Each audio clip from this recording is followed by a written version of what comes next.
নমস্কার বন্ধুরা, ভালো আছেন আশা করি সকলেই। 2024 তো প্রায় শেষ, 2025-এর দোরগোড়ায় এসে আমরা হাজির। তো আজকের 2025-এ কর্কট রাশির কেমন যাবে সেটা নিয়ে ডিসকাশন করছে। কর্কট রাশির এই মুহূর্তে তো ঢাইয়া চলছে, সবাই জানেন। এই ঢাইয়াটা থাকছে আপনার মার্চ মাসের 29 তারিখ পর্যন্ত, তারপর ঢাইয়াটা কেটে যাচ্ছে। তো এই পিরিয়ডটাও কিন্তু আপনাকে একটুখানি সাবধানতা অবলম্বন করে চলতে হবে, কারণ যেহেতু ঢাইয়া কন্টিনিউশন আছে এবং শেষের দিকে ঢাইয়াতে কিন্তু ভালো কিছু গেনের সাথে সাথে অনেক সময় খারাপ কিছু পাওয়ারও সম্ভাবনা থাকে। তার জন্য যেটা হচ্ছে সন্ধ্যের পর আধ ঘন্টা করে হাঁটা, এটা কিন্তু আপনাদের কন্টিনিউ করে যেতে হবে, যেটা অলরেডি করছিলেন। এই মুহূর্তে যে গ্রহের স্থিতি অনুযায়ী আছে আপনার চার্ট অনুযায়ী, তৃতীয় হাউসে আছে কেতু, আপনার ভাগ্যস্থানের উপর দিয়ে রাহু যাচ্ছে, জুপিটার আছে আপনার এই মুহূর্তে স্যাটার্ন আছে আপনার অষ্টম ঘরে এবং জুপিটার আছে আপনার 11th হাউসে। এইবার যে গ্রহের স্থিতি তৈরি হচ্ছে তাতে কর্মক্ষেত্রে কিছু অবস্টাকেল বা বাধা আসবে, কিন্তু যদি আপনার কর্মসূত্রে বাইরে কোথাও বেরোতে হয় বা ছোট ছোট যদি জার্নি প্ল্যান করতে হয়, তাহলে এটা আপনার জন্য ভালো হবে। সেটা বোথ বিজনেসের ক্ষেত্রেও এবং আপনার চাকরির ক্ষেত্রেও। তার জন্য কেরিয়ারের জায়গাটাকে ঠিক রাখার জন্য এটা আপনি এখন করবেন। যেহেতু আপনার নবম ঘরের মধ্যে রাহুর গোচর চলছে, তার জন্য কিছু জিনিস বা ভাগ্যের একটু বিড়ম্বনা স্বীকার তো হতেই হবে। ন্যায্য জিনিসগুলো হাতের কাছে এসেও যেন হাতছাড়া হয়ে যাওয়ার একটা প্রবণতা কিন্তু রয়েছে এই টাইমে আপনার 11th-এ যেহেতু জুপিটার আছে, সেই জুপিটার আপনাকে হায়ার এডুকেশন বা এডুকেশন রিলেটেড জায়গায় হেল্প করবে। এই জুপিটার আপনাকে এখন নতুন কোনো মানে কনসেপ্ট করা, যারা অনেকদিন ধরে প্ল্যান করছিলেন তারা এই টাইমে কনসেপ্ট করতে পারেন। এই সময়ে সন্তানের উন্নতিতে বা কৃতি লাভ করবে এবং এই সময় কিন্তু দাম্পত্য জীবনে কনজুগেট লাইফে পার্সোনাল টাইম কাটানোর জায়গাটা কিছুটা হলেও কম থাকবে। শনি এই সময় আপনার দ্বাদশ ঘর এবং চতুর্থ ঘরের দৃষ্টি দেওয়ার জন্য আপনার কোনো যানবাহনের ক্ষেত্রে আপনার নিজের কোনো ক্ষতি হবে না ঠিকই, যানবাহনের ক্ষেত্রে তার স্ক্র্যাচ পড়ে যাওয়া বা ড্যামেজ হওয়ার একটা লক্ষণ রয়েছে। এই সময় কফ কোল্ড ঠান্ডা লাগার টেন্ডেন্সি আপনাকে ভোগাবে, তার জন্য একটু সাবধানতা অবলম্বন করতে হবে এই টাইমটার জন্য। এবং এই টাইমে যেহেতু শনি অষ্টমের দিকে যাবে, তাই একটু জয়েন্ট পেন, ব্যাক পেন কিছু সমস্যা এবং কিছু গ্যাসের সমস্যা আপনাকে এই টাইমটাতে ভোগাবে। তার জন্য একটু বেশি করে জল খাওয়ার চেষ্টা করবেন। এইবার যেই মার্চ মাস পেরিয়ে গেল, তারপর থেকে আপনার রাশিচক্রে আপনার ভাগ্যস্থানে চলে এলো গোরাজ। এই টাইমটাতে কি হবে, এই টাইমটা থেকে আপনার মে মাস পর্যন্ত এই সময় আপনার মধ্যে একটা অহেতুক মানে ল্যাথার্জেটিক টেন্ডেন্সি আসবে। এই কাজটা আজ করছি কাল করব, এইভাবে ফেলে রাখা টেন্ডেন্সি থাকবে। তার জন্য অনেক কাজ যেগুলো আটকে যাচ্ছে মানে আটকে যাবে, যে কাজগুলো একটা টাইমের মধ্যে স্মুথলি করে নেওয়ার ব্যাপার যেগুলো, সেগুলো কোথাও না কোথাও একটা বাধা প্রাপ্ত হবে।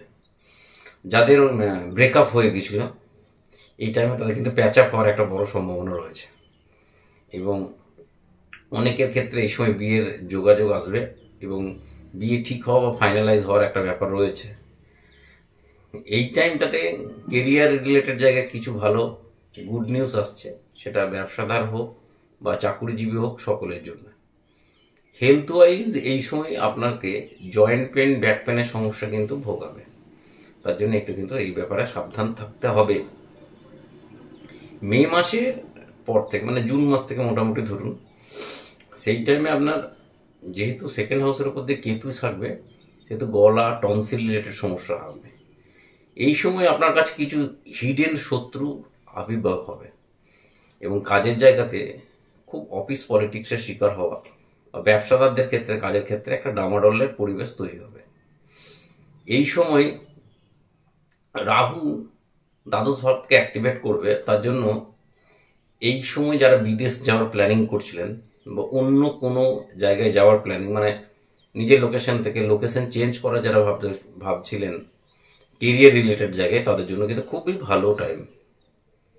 এই টাইমে ছোটোখাটো চোট আঘাত লাগা বা অ্যাক্সিডেন্টাল টেন্ডেন্সি থাকবে। এই টাইমে জুপিটার আপনার অষ্টম এবং চতুর্থ ঘরকে দেখবে নতুন কোনো প্রপার্টি কেনা, গাড়ি কেনা, বাড়ি রিনোভেশন হওয়ার সম্ভাবনা রয়েছে। তবে এই টাইমে কোনো কাছের আত্মীয় স্বজন বা কেউ কারোর সম্বন্ধে মানে একটা দুঃসংবাদ কিন্তু আসতে পারে। এই টাইমে শারীরিক যে লেথার্জেটিক টেন্ডেন্সিটা শুরু হয়েছিল সেটা কন্টিনিউশনই থাকবে। তার জন্য কিছুটা হলেও কাজের জায়গাগুলোতে একটুখানি খামতি কিন্তু আসবে। এবার অক্টোবর মাসের পর থেকে আপনার জুপিটার চলে আসবে লগ্নে, সেক্ষেত্রে কিন্তু ভাগ্যোন্নতি দেবে, একটু ওয়েট গেইন করা টেন্ডেন্সি থাকবে এবং এই সময় কর্মক্ষেত্র রিলেটেড জায়গায় মানে আনএক্সপেক্টেড গেন, প্রচণ্ড উন্নতি হবে, যার জন্য ফাইন্যান্সিয়াল জায়গাটা প্রচণ্ড ডেভেলপ হবে। এমনিও ওভারঅল এই পুরো বছরটা কর্কট রাশির ফাইন্যান্সিয়াল গেনের জায়গা কিন্তু খুবই স্ট্রং আছে, ফাইন্যান্সিয়াল জায়গাটা। এবং অনেক দিনের ইচ্ছা যেগুলো পূরণ হচ্ছিল, একটা বাড়ি করাবো বা গাড়ি কিনবো, সেগুলো পূরণের সম্ভাবনা প্রবল। একটা জিস্টের মাধ্যমে যদি বলি কর্কট রাশির 2025 কেমন যাবে, সেক্ষেত্রে বলা যেতে পারে, যদি বলি ধনভাবের ক্ষেত্রে কর্কট রাশির খুবই শুভ। 2 নম্বর হচ্ছে প্রপার্টি কেনা, গাড়ি কেনা, এগুলোর জন্য খুবই শুভ। বিবাহ সংক্রান্ত জায়গাগুলো খুবই শুভ। বাচ্চার পড়াশোনা, বাচ্চার অ্যাডমিশন, নতুন বাচ্চা লাভ করা জন্য খুবই ভালো এবং খুবই শুভ আছে। হ্যাঁ, এই টাইমে কিছু শত্রুতা বাড়বে, সেটা খুবই কাছের লোকজন আপনাকে শত্রুতা করবে। এবং এই টাইমে আপনার কেরিয়ার রিলেটেড জায়গায় প্রথম 3 মাস একটু ডাউন গেলেও এপ্রিল মাস থেকে আবার জায়গাটা ঠিক হয়ে যাবে, যার জন্য overall through out the year financial growth রয়েছে। যারা কর্পোরেটে চাকরি করেন বা অনলাইন বিজনেস করেন, তাদের জন্য তো খুবই ভালো টাইম অলরেডি চলে আসছে এপ্রিলের পর থেকে, এবং সেই সব দিক দিয়ে দেখতে গেলে ভালো। হেলথের জায়গায় কী প্রবলেম হচ্ছে, joint pain, back pain, accidental tendency, এর সঙ্গে গল ব্লাডার বা কিডনিতে স্টোন জাতীয় কোনো সমস্যা আসবে। তার সঙ্গে হচ্ছে চোখের কিছু সমস্যা আপনাকে ফেস করতে হবে। আর বাড়ির গুরুস্থানীয় ব্যক্তিদের ক্ষেত্রে পুরো বাড়ির না হলেও মানে আমাদের আত্মীয় স্বজনের কারোর কোনো খারাপ সংবাদ আপনাকে শুনতে হতে পারে।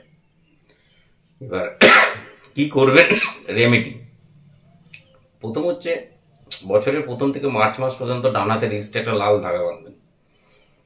যাদের ক্ষেত্রে লাল ধাগা বাঁধা সম্ভব হচ্ছে না, তারা একটা সিলভারের কাড়া বানাবেন, যেটা গলিয়ে যেন বানানো হয়, যেখান থেকে বানাবে। নেক্সট হচ্ছে যে কোনো একটা বৃহস্পতিবার কোনো কাছাকাছি শ্মশানে গিয়ে হাঁটু গেড়ে বসে কিছু খুচরো পয়সা শ্মশানের দিকে ছুড়ে দেবেন। যে কোনো একটা বুধবার 4টে নারকোল এবং 4টে 100 গ্রাম ওজনের সীসার টুকরো রানিং ওয়াটারে ভাসাবেন। আপনি ব্ল্যাক কালারের পার্টস ইউজ করবেন, তার মধ্যে 1 ইঞ্চি বা 1 ইঞ্চি একটা রূপোর পাত ভরে রাখতে পারেন, বা 800 গ্রাম করে কালো কলায়, যেটা উড়দ কাঁঠাল, সেটা যে কোনো একটা শনিবার রানিং ওয়াটারে ভাসাবেন। এইবার চলে আসি এপ্রিলের পর থেকে। এপ্রিলের পর থেকে আপনি কি করবেন রেমেডি, সেক্ষেত্রে আপনি গলাতে প্রত্যেক দিন একটা করে কেশরের টিপ নেবেন, ঠিক এই জায়গাটাতে, ঠিক আছে, এই জায়গাটাতে একটা গলাতে প্রতিদিন কেশরের টিপ নেবেন। এই টাইমটাতে আপনি ওই যে ব্ল্যাক কালারের পার্টস ইউজ করছিলেন সেটা তো করবেন, তার সঙ্গে জব নেবেন, জব, গম জব হয়, সেই জব নেবেন আপনি 800 গ্রাম। 800 গ্রাম না সম্ভব হলে 80 গ্রাম নেন। সেটা যে কোনো একটা বুধবার কাঁচা দুধে ধোবেন, তারপর সেটা অ্যান্টি ক্লকওয়াইজ মাথায় 7 বার ঘুরিয়ে রানিং ওয়াটারে ভাসিয়ে দেবেন। বৃহস্পতিবার যদি না হয় মাসে 1-2 বৃহস্পতিবার করলেও হবে। আপনি কাছাকাছি কোনো অশ্বত্থ গাছের গোড়ায় জল দিয়ে আসবেন। আর যেটা করবেন, যে কোনো শনিবার থেকে স্টার্ট করে 9 দিন গঙ্গা স্নান। এবার গঙ্গাতে গিয়ে তো গঙ্গা স্নান করা সম্ভব হবে না, বাড়িতে যে গঙ্গা জল আছে সেটা বালতির মধ্যে প্রথমে নেবেন, তারপর এমনি জল মিশিয়ে সেই জল দিয়ে স্নান করবেন। এইগুলো করুন। কর্কট রাশির প্রচণ্ড ভালো টাইম কিন্তু আসছে, তার জন্য আপনারা এই রেমেডিগুলো অবশ্যই করবেন। যেটুকু অবস্ট্যাকল আসে সেইটুকু যেন কেটে যায়, তার জন্যে। কর্কট রাশির লোকজন এই টাইমের জন্য আপনি একটা 6 মুখের রুদ্রাক্ষ ধারণ করতে পারেন, এটা আপনার জন্য খুবই ভালো হবে। খুব ভালো থাকবেন। কেমন লাগলো অবশ্যই কমেন্ট সেকশনে জানাবেন। আগের বছর যারা আমার বার্ষিক রাশিফল শুনেছিলেন তারা অবশ্যই বলবেন যে কেমন মিলেছিল, কারণ আপনাদের মতামত পেলে কি আমার আরও কাজ করতে ভালো লাগে। তাই সকলের কাছে অনুরোধ, এটা অবশ্যই করবেন। ভালো থাকবেন। নমস্কার।